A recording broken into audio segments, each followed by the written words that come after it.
Asirin Bola Ahmad Tinubu ya tonu.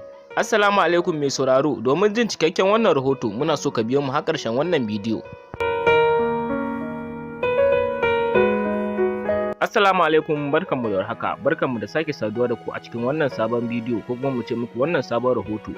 Kafin mu shiga da ku cikin rahoton namu kai tsaye, muna so idan har wannan shine farkon ziyartar ku wannan tasha ta mai albarka wato Hausa Fulani.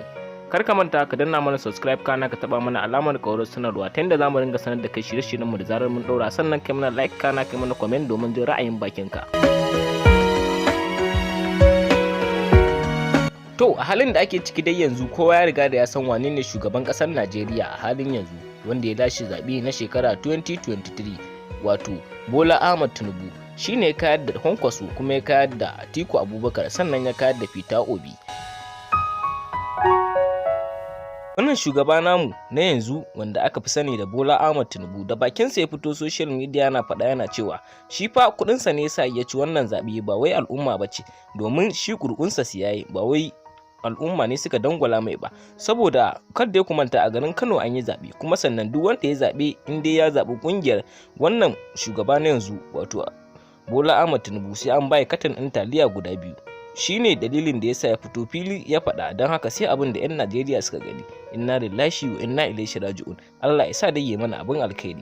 Menene laifin mu ne akan wata taliya guda biyu mun je mun zabo wanda bamu san wani irin abu zai mana ba har na tsawon shekara 4? Sai dai wasu sun ce wannan magana da ya faɗa zolaya ce ba wai har cikin zuciyarsa ba, sai dai dama shugaba yana yi wa 'yan ƙasarsa wasa, wannan shine dai bamu sani ba. Mai sauraro, mu dai kawai abin da zamu ce shine Allah ka bashi imani kuma sannan Allah ka sa ya aikata mana abin alkhairi. Sannan muna so kai mana like sannan kai mana comment domin jin ra'ayin bakinka.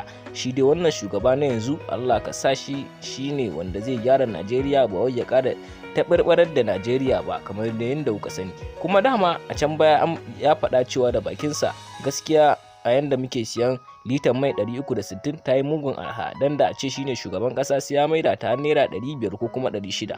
Allah ka sa wannan maganganun duk da wasa yake, domin idan har litan mai ta koma 600 ko kuma 500 ba san ina talaka zai sa kansa ba.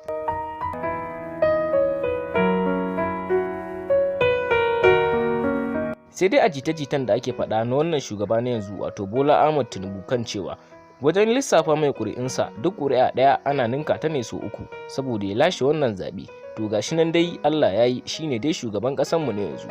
Mu dai ba wani abu da za mu iya cewa sai dai mu ce Allah ya taya shi riƙo. Mai sauraro, ba dai ko kuma ku ce mun cika ku da wani dogon surutu ba. A nan muka karkare muku ƙarshen shirin namu ne, muke cewa ku haɗu da mu a wani shirin na gaba domin ganin me zai wakana.